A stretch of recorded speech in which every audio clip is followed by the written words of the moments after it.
Welcome to Spiritual as Fuck, Spiritual as fuck. a podcast where we explore everything outside of the ordinary. I'm Liz Volpe. I'm a social entrepreneur, now psychic medium, teacher and mentor, with a huge passion to inspire people to dream big and change the world. I'm Diane Driscoll, a coach, facilitator and speaker. I'm also a psychic intuitive, learning to incorporate my spiritual gifts into my life and business. We're here today to share real and raw spiritual stories. It's going to give you a safe space to challenge what's normal and have some serious fun along the way. We hope you're ready to get spiritual as fuck.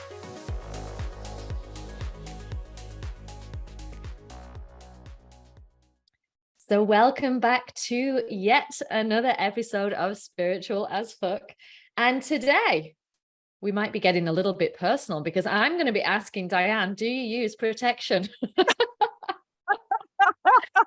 That's right, you may have guessed from the title. We like to be a bit creative and have a little bit of fun.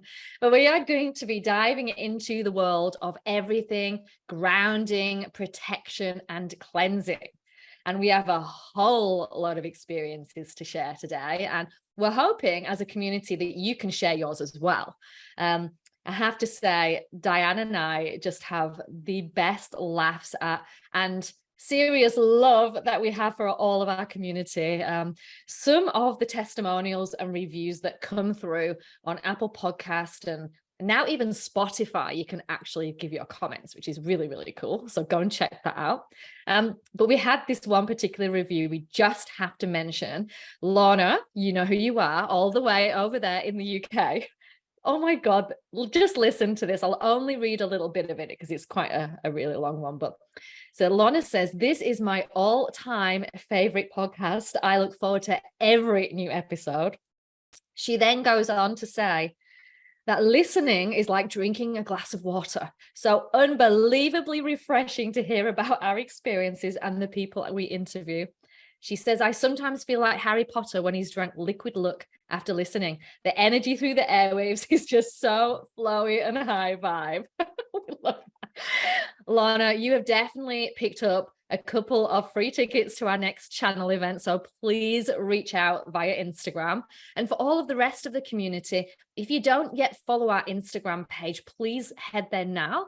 Our handle is at spiritual.a.f because that's where we actually chit chat with everyone and we'll dish out the free readings every month. So thanks again, Lorna. How amazing is that, Diane? Woohoo! Can you believe that's actually us she's talking about? I know when I read it, Lorna, I was like, really? That was a pinch me moment. It's like, oh God, we're actually doing this, Liz. It's brilliant. Absolutely brilliant. And today is going to be interesting because it's such a big subject, grounding, protection. And I know personally, having that huge spiritual awakening years ago now, that before that point, had I ever protected? No. And honestly, I went for a long time without learning how to protect and ground. And there were consequences, which I'll share today, from me not doing that. And now I kind of view this as almost like keep leaving the back door of your house open and going to the local grocery store. You know, you're literally leaving yourself wide open energetically to different energies attacking you and kind of coming into your energy field. So protection's been something that is very important in my journey spiritually. And I guess when you're thinking about protection, Diane, how would you explain it? Oh, so, okay. As we were preparing for this podcast, I was going through a little bit of a personal reflection on this because my journey, so to speak, with the word protection has totally changed. So if I look at, say, before spiritual awakening, as a coach, as someone who is empathetic, and I really absorb a lot of other people's energy. So as a coach, I would always do this practice of before going into a session, I would kind of set my intention, cleanse my energy, and just kind of get myself prepared for the session. Now, for me, that was very much a case of more that I was kind of letting go of my baggage and my shit before I was able to work with a client. So it was all about them, and that I was presenting myself in the best possible way for it. Now, I didn't view that as being a spiritual protection, spiritual cleansing, but it was my way of doing right by my clients. But also on the flip side, when I would end a session, I sometimes, because I deal with a lot of people who have, heavy trauma, addictions, just some of that heavier, denser things that they're going through in life, but I would feel a degree of heaviness at the end of the session. So I would always intentionally say to myself that I would let that go, like literally disconnect from that, because I don't want to carry that into my life. I don't want to carry it into the next client that I'm facing. So that was me pre-awakening. Ta-da. Then when you go through spiritual awakening, all of a sudden it was like, okay, I'm just floating off with the fairies here. We'll talk about that separately, some of the, the kind of things that cause you to not ground. But my practices then, because I was doing a lot of Google searches, finding out from other people who were spiritual, whether they were going through spiritual awakenings, whether they were spiritual practitioners, and then started looking at this whole thing of protection. So I went and got all the crystals and started to develop some of these methodologies and methods for myself. But we often talk about trial and error, and I'm very much a trial and error person, and I know you are too, Liz. And for me, it was like I kept going through all of these things, but it wasn't until I started going down the path of becoming a healer, like becoming a healing practitioner. So through self-directed healing and holographic kinetics, like Aboriginal Dreamtime healing, that changed my perspective from being, okay, I need to protect myself. So almost like there's bad things outside of me and I need to protect myself, to shifting my view that no, I am going to, so my view now is that I keep my vibration as high as I possibly can. So that's the first thing. So keeping that, that vibration, that level of consciousness as high as I possibly can. But the second thing is then that I'm viewing that I visualize my torus field. So that, magnetic field that is going out, that is radiating out from the core of who I am.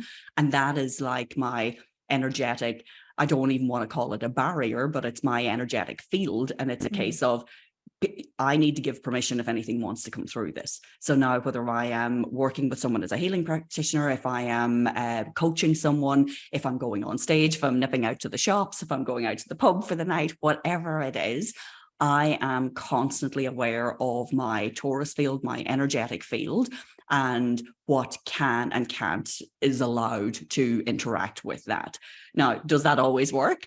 There are times that, you're having an emotional day, you're having a bad day, or something does penetrate through that. And they're the exceptions to the rule that I'll do the cleansing and maybe cord cutting and things like that.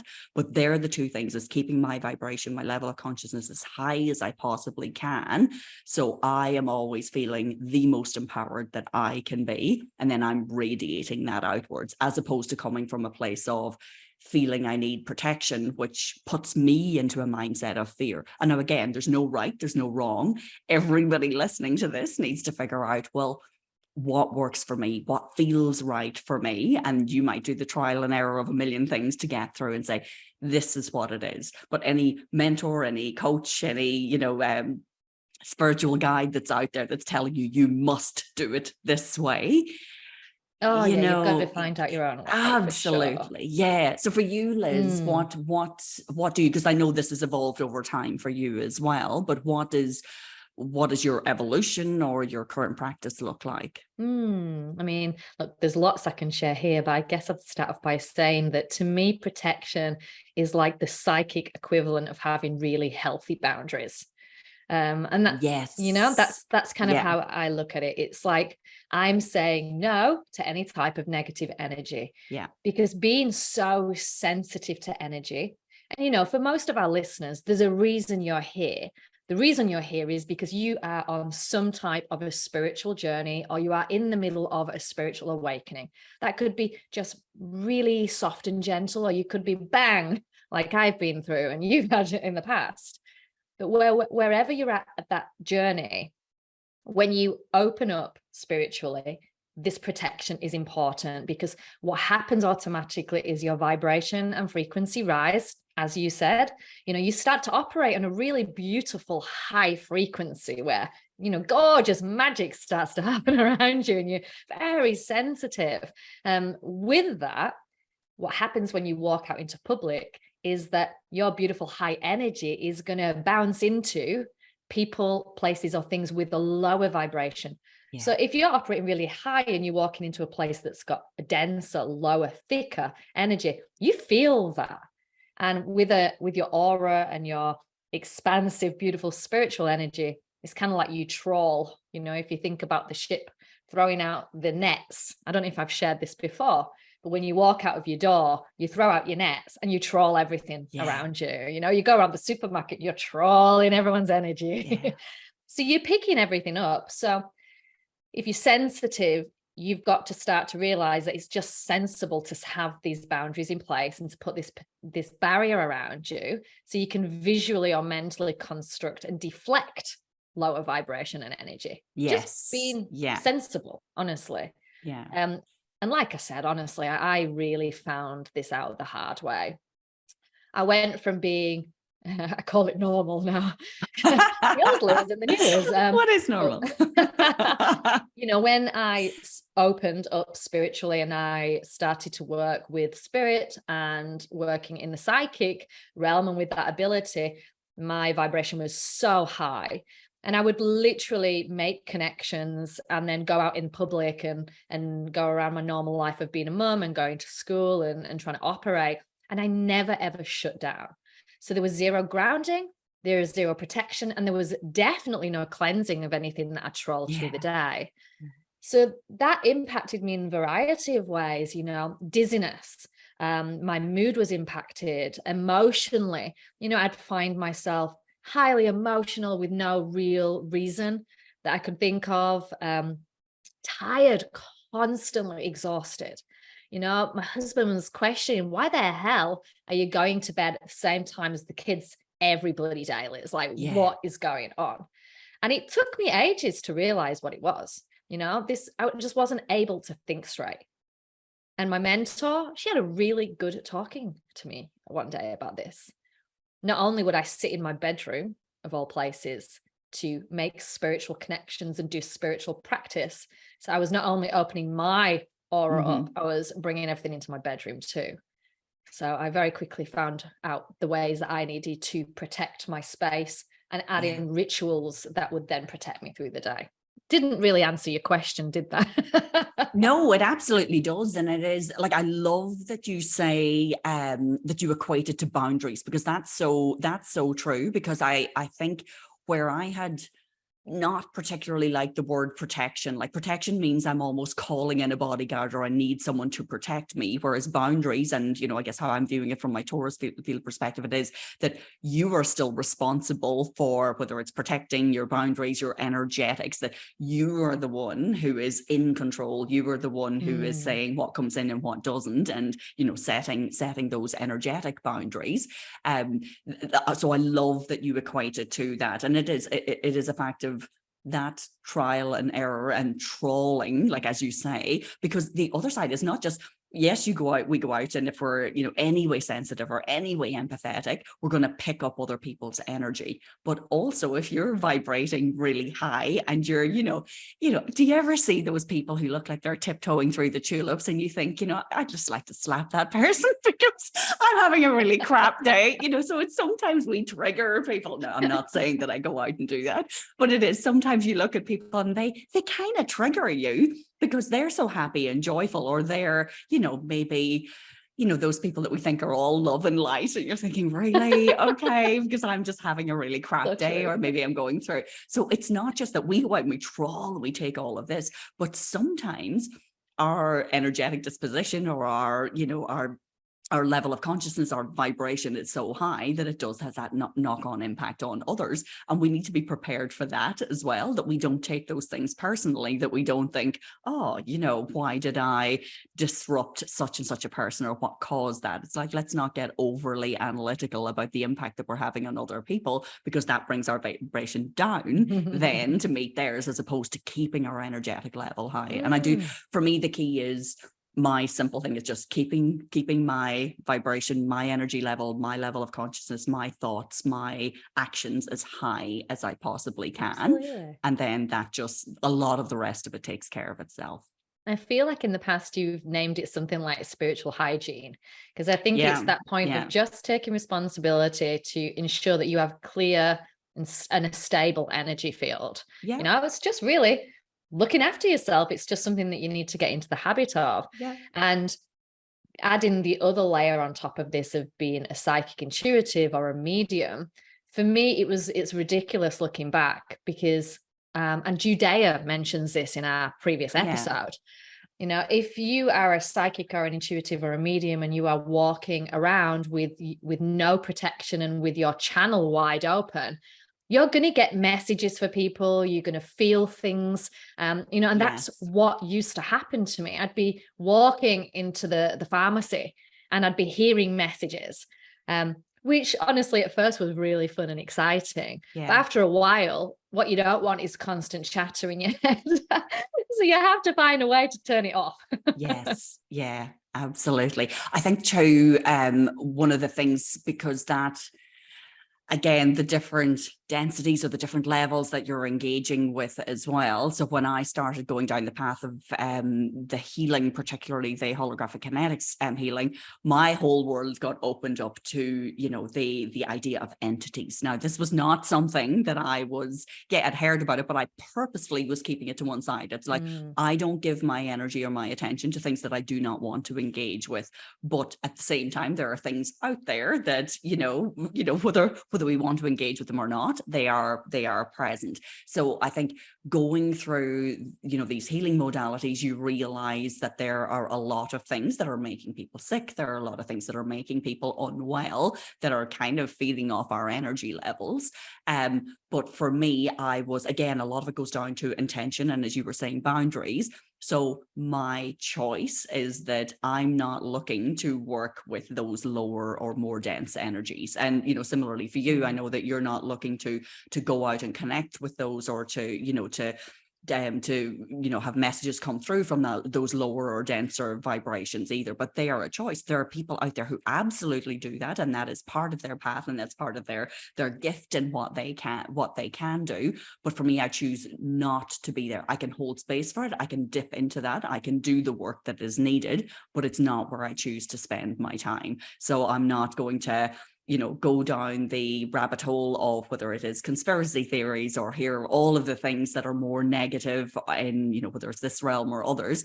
That just doesn't interest me. I am aware that, you know, like all things in the universe, there's balance. So there is, you know, there's the positive, the negative, the high vibration, the low vibration. I am aware of all of that, but that's not where I choose to operate. So my energetic boundary, my energetic intention is that I will always keep raising myself back to that highest level that I possibly can.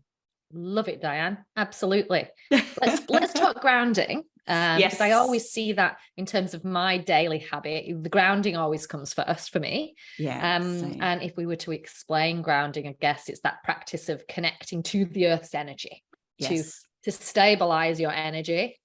And it brings me into the now when I do it. You know, it really makes sure I feel centered, I feel balanced, I feel in the now, I feel in my physical body when I ground.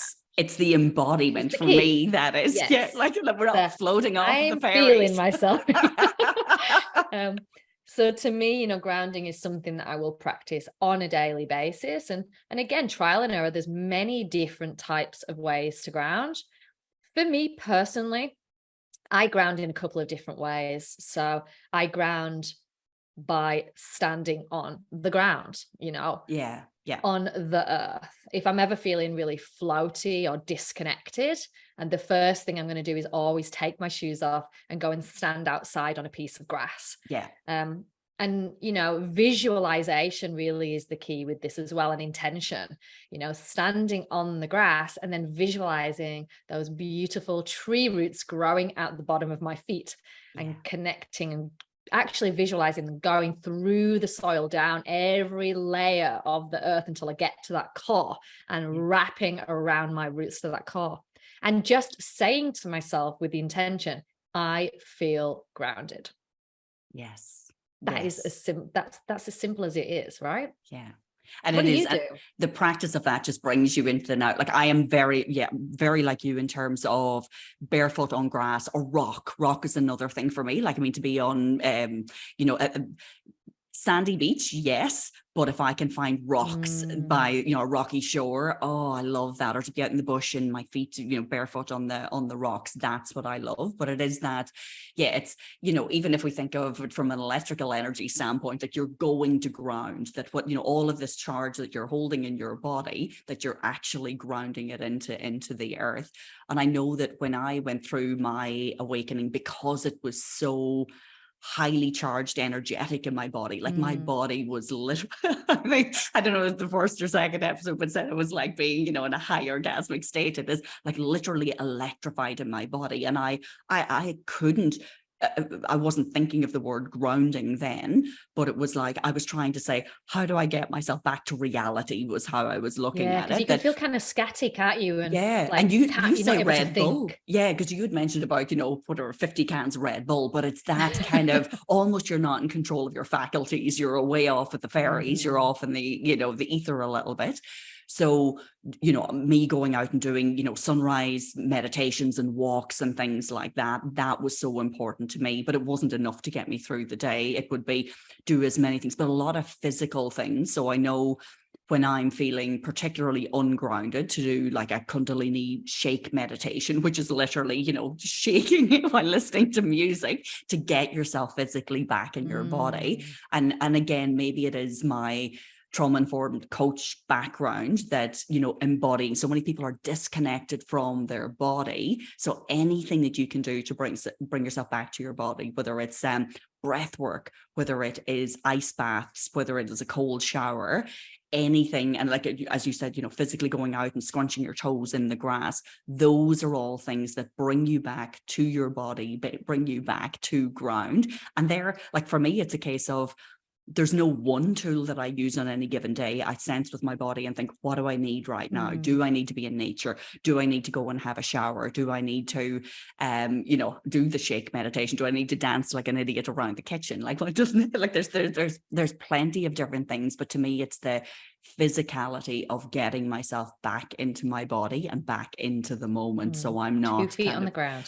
yeah, Yeah. And absolutely. John Edward, wow, when we interviewed him, it was so Yes. interesting when we asked him the question, like, you know, you're psychically connected, and just to explain how this works, when you have a psychic connection, you're almost pulling yourself up to the sky. You know, your antenna Yes. on your radio is really high up. So if you don't ground yourself, you're pretty much floating away like a kite. That's actually Yes. how it feels to me. Yeah. Yeah. And I said to him, you know, what do you do? And he said, I eat. I was Yes. so shocked at that. Well, as simple as eating, but it makes sense when you think about it, you Of know? course, the physicality of it, and Yeah. your body goes into digestive mode. So your body starts doing all of these processes. So that has to bring you, even if it's unconsciously, into a more grounded state. But it is, I think we always like to ask guests as well, you know, what their different practices are, because it's so important to understand, you know, because what works for us might not work for other people. And there is a degree of how am I feeling on the day, or trial and error of different practices as well. But there's no doubt about it. And I do find, so at the moment, and I think a lot of people are feeling this energetically at the moment. There's kind of like a void period at the moment that we're in. And I know people might attribute it to Lionsgate. They might attribute it to different things, you know, nodes changing and that. But if you're going through that kind of void stage where you kind of think, I'm neither in my old life or my new life, or you're in that sort of cocoon, sometimes that is where you feel that real disconnection or displacement, that you're not really centered, you're not really grounded. So a lot of these grounding mechanisms that we're talking about are really helpful when you're in that situation as well. It's just bring yourself back, to give yourself some energy, some density, some gravity, some kind of connection to the core of the earth. And I know that that visualization of the roots going into the core of the earth, that is a really great one, because you're really anchoring yourself, because we're still, yes, we all are spiritual beings, but you know, you've still got to get up and, you know, do the dishes, do the laundry, do the work, pay the bills. Like we still have a physical existence that we need to be, and we can't just be off in the ether and off with the fairies on other dimensions. We've got to find ways of kind of bringing ourselves back to ground. Yeah. It's funny, I'm thinking about it, and I know that I've probably shared this to you, Diane, but I have this intense fear of flying. And it started years ago after having a really bad flight. But since the psychic senses and intuitive senses have opened, it's a million times worse. And early days when I used to get onto a plane, I wasn't grounded, I wasn't protected, and my energy would be wide open. And I'd be literally feeling everyone's emotion on the plane. But not just that, I was already sailing around very high up energetically like a kite. And then I'm on a plane really high up. Right? Yes, physically. So there's like double whammy of height going on for me, really sailing up there in the clouds with just no grounding. And I found it very hard to visualize that roots in the ground. I couldn't feel my feet on the ground. So what I had to really go and discover was different things I could do in that scenario. And again, whether you're a believer or not in crystals was something that I've tried, crystals for grounding, such as black tourmaline, black obsidian, smoky quartz, these darker crystals that you can hold. And again, affirm I am grounded as you are holding them. Or going out into crowds, like wearing a crystal, I think is always really good to do. I'm always wearing crystals. It's funny because I'm very selective about crystals. I don't use them as much. Like some people are really drawn to them, but when you talk about flights and that, so my daughter, really, really suffers when we fly. Like she literally will be vomiting from the minute she gets on the plane the whole way to Ireland. Like, almost we end up taking up a bathroom every time that we go. Like it's really, really difficult for her. Is that from anxiety?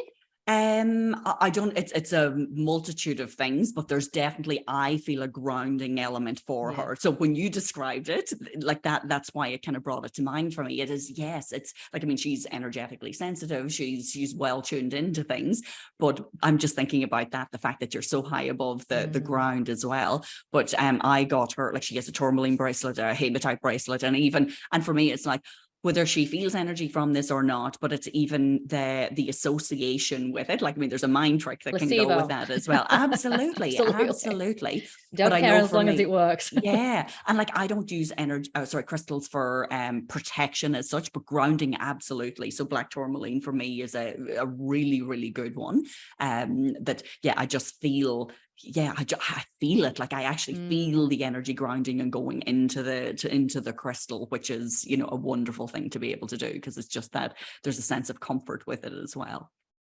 You've seen me, haven't you, in interviews and during podcasts, actually reach forward and hold my big block of obsidian because sometimes energy affects me so much, especially if I am open and I'm in the place where I've allowed myself to be open. I open up before I do a podcast to ensure that I am receiving messages as I'm talking.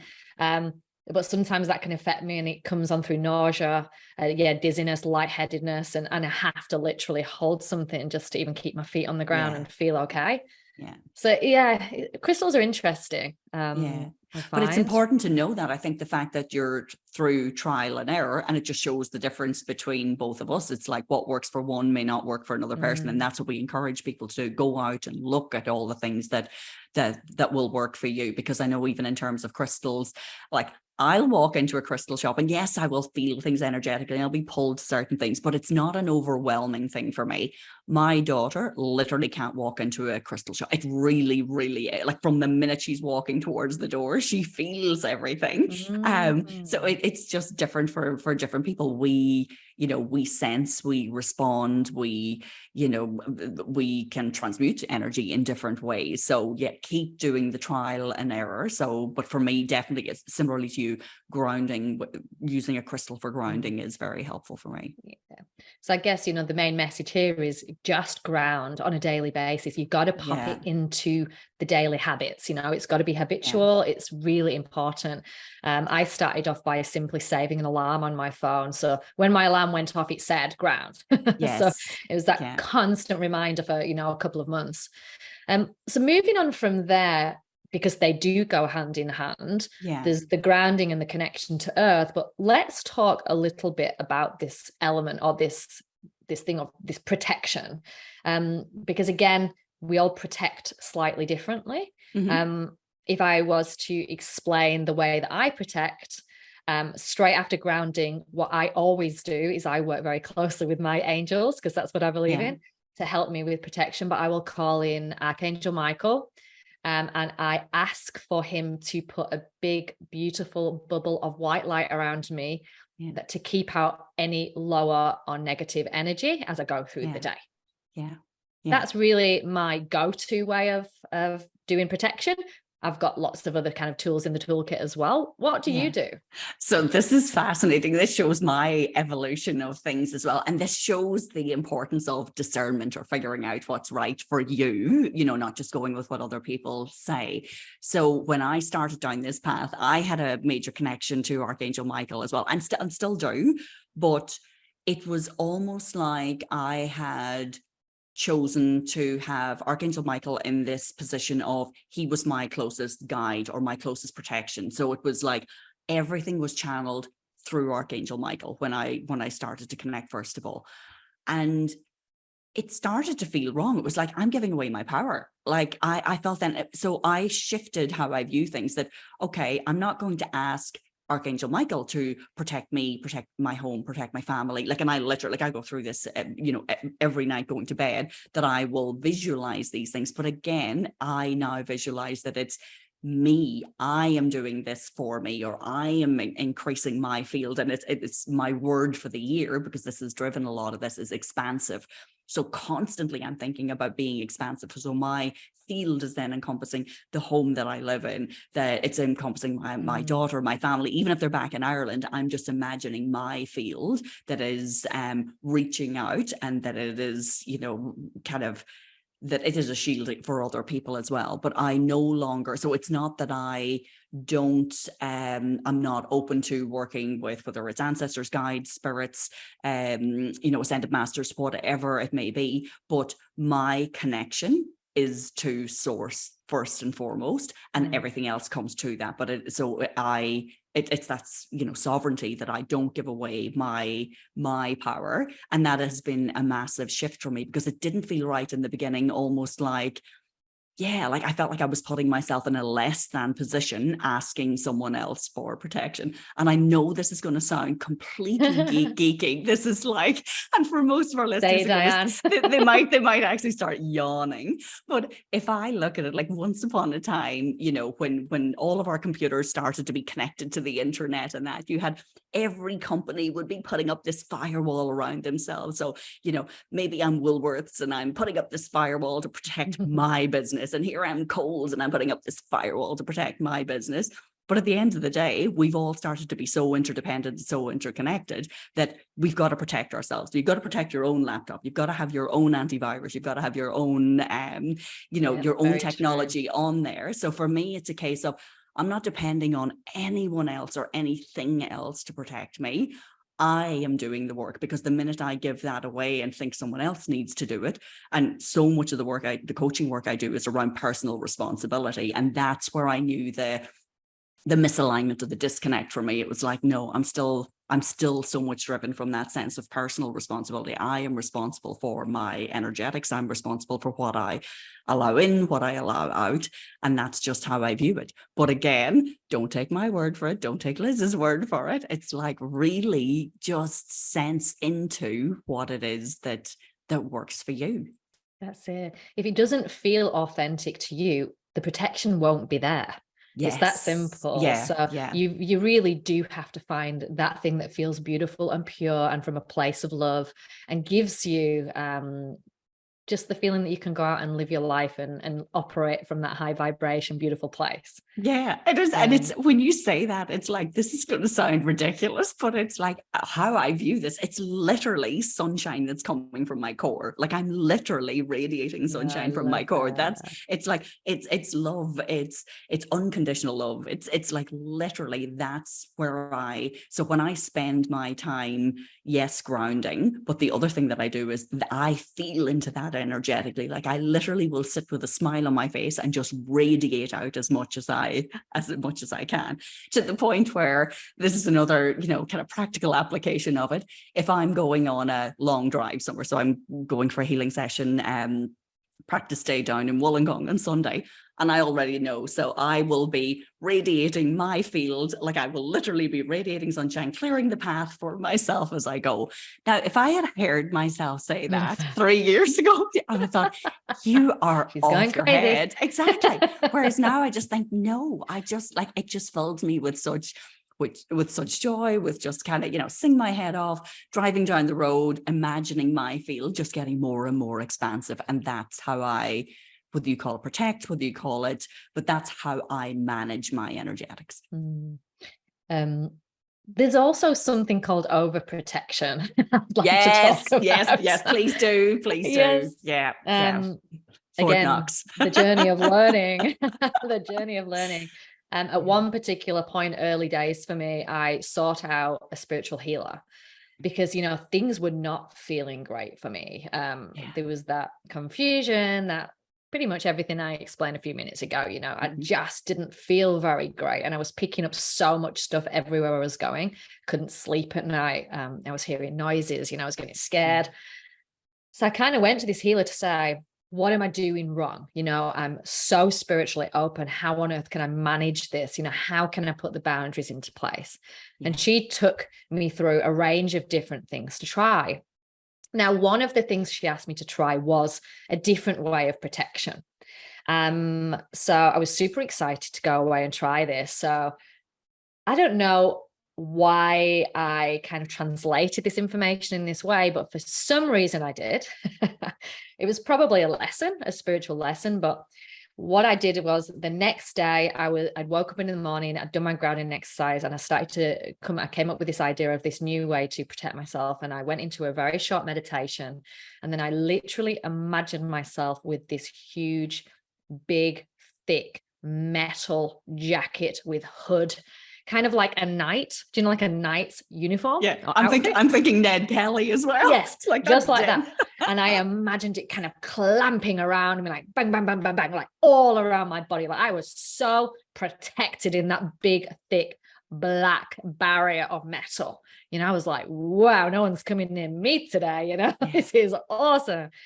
And I came out of that little meditation and went on my way. And I was doing a week of readings at that particular point, where I was attempting to not only connect with spirit, but give psychic readings. Where was that the worst week ever of any type of readings for anybody? If you came to me for a reading that week, I feel really bad. Oh, God. It was crazy. It was almost like somebody had switched my skill off. The psychic gift was not there. I was unable to get any type of connection at all. And it took me a week to realize, and when the penny dropped, I just laughed at myself. I'm like, how stupid to think that you can protect yourself with this type of material that you can't see through, you can't break through. Yeah. This protection has to be clear. It needs to be the bubble. It needs to be a diamond. It needs to be thick like a diamond, but able to reflect off that and bounce, let the negative energy bounce off, not keep everything out altogether. And I just found that really hilarious. I did go back and do all the readings again though. But it's like you were given that. Like I love when we kind of learn in extremes. It's a case of, you're showing either end of the spectrum, and then you have to kind of fine tune. Where is it? Do I want to operate? How much do I want to let in? How much do I want to reflect? Because particularly for the work that you're doing, it is, it's just like you can't do what you do unless you're letting something through. Oh, it's hilarious. But, generally thinking about it, really this protection is visualization, turning on, turning off. Sometimes I'll visualize a giant tap above my head where I'll turn the tap on and have beautiful white light spill over me as protection, or even to cleanse my energy field. And then turn it off and say, after a spiritual practice. And this could even be whether you're meditating, whether you're doing your oracle cards, whether you're going to, a group healing. Once you leave, actually almost saying like the end, or Disconnect, it is end of over, transmission. disconnected. Yeah. And then regrounding after Yeah. anything that you're doing in terms of spiritual practice as well is really important. Yeah. So I will I sometimes I write agree. the end on a piece of paper once I've finished. I That's teach my good. students to do that. Yeah, that's because I know, like, and again, before I ever got into, the more spiritual side of things, I would do that consciously as a coach, but it was a case of I knew that I needed to let go of that energy, that like, as in whatever the person has come to, whatever they have had to work through in that session, I don't want to bring it back to my family and to my life. But also it is, you need to prepare yourself for the next one. So I think I was already doing a lot of that in a different way, like not looking at it from a spiritual standpoint. But there's no doubt about it, that sort of, and even like you look at it, some of these things in the simplest of terms. So maybe you're working at the office and you're in a kind of a somewhat toxic work environment. Like that transition time that you have when you get into the car, or you get on the bus, or you get on the train, to when you go back home to, to your family, to your flatmates, whatever it might be, that is a great opportunity to disconnect energetically as well. It's like you're leaving, that's your transition time, that you're leaving everything that occurred in the office, you're leaving all of that, whether it's negative energy or things that you don't want to bring to that next place with you. It's just a really good time for you to be conscious and intentional about, yep, I'm leaving that. And as you open the door to go into the next thing, that you're consciously going in with that, how do I choose? How do I actually, what vibrational state, what energetic level, what, general disposition do I want to walk through this door with? And I think people thinking about these things, because if you're just going through your awakening now, a lot of this is still, but how do I apply this to daily life? There's a daily life example. It's like, it's not all to do, it doesn't all have to be with, connecting to Archangel Michael, or to, spirits who've passed, or to other dimensions. It's like, there is a practicality to this in everyday life. I Yeah. love that. And again, this is kind of where crystals come in for me, because Yeah. protection crystals like clear quartz, black tourmaline, actually black jade, again, you can kind of get the little bracelets that you don't have to go and do all this whole, rigmarole every morning. Yeah. It can be as simple as popping that crystal bracelet on and saying, I'm protected, and going to the office, going to work. So there's so many different ways to do it. But I guess if you're listening today, the main thing we want you to take away is just start to give this a go. And it can even be that for 2 weeks, you keep yourself a journal where for every day you add in some type of a ritual, whether it be just popping the crystals on, or actually doing the grounding and protection that Diane and I do. And for 2 weeks, just monitor things like your energy level, how are you feeling, your tiredness, your clarity, your decision-making skills. See if it actually makes a difference. Go and try this stuff for yourself. I think also a good question to ask yourself. So sometimes, and I know this impacts me, that sometimes you need to ask yourself, is this my energy? Like literally. So you're feeling like, I might be feeling really emotional about something out of nowhere. And I'm like, what is going on? And then I realize it's actually not me, that I am connected with someone, or I'm worried about someone, or that I didn't disconnect in the way that I should have. Or like, I talk about my field, that I'm trying to keep it as strong and as wide as I possibly can. But, we're all human. We all have our dips. We all have things that come through, but there will always be times that you just even say to yourself, if something seems really unusual, just say, am I feeling my own emotions? Am I feeling my own energy? Is there something else going on here? Am I worried about someone? Is someone trying to come through? And tune into that a little bit as well. Oh, absolutely. And to kind of finish off today, what I will say is, in that spiritual toolkit that you should have are things like incense to burn to clear your space, sage to clear your space and clear you if you're feeling like you may be holding on to people's energy, burning sandalwood. So there are all these outside things that we can bring in to help us keep the balance, protect, ground, and cleanse. Absolutely. And for me, sage, Palo Santo, oils are a big one. Just anything with a sense of smell, I think, is hugely grounding for me. So finding, and again, maybe sandalwood for some people, because that is a traditional one, but there are other things. I know for me, lemongrass is a really good one as well. So just trial and error, just keep trying all these things, or, get curious and ask other people, what do they do? Yes. And we would love you to head to Instagram and share your number one tip to ground, protect, or cleanse. Because you can probably teach us so many things as well. And again, for Diane and I, we just love to give things a shot. So yeah, please share. And again, thank you so much for tuning in today. It has been a pleasure. And I just want to remind you to use protection.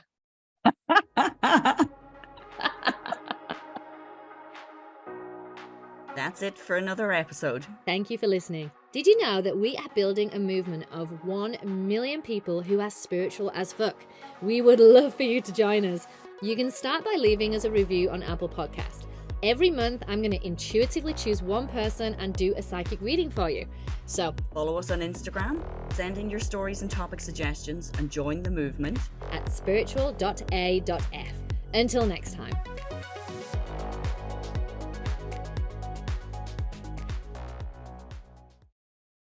This is a Guide Your Light Network production, creating podcasts with purpose.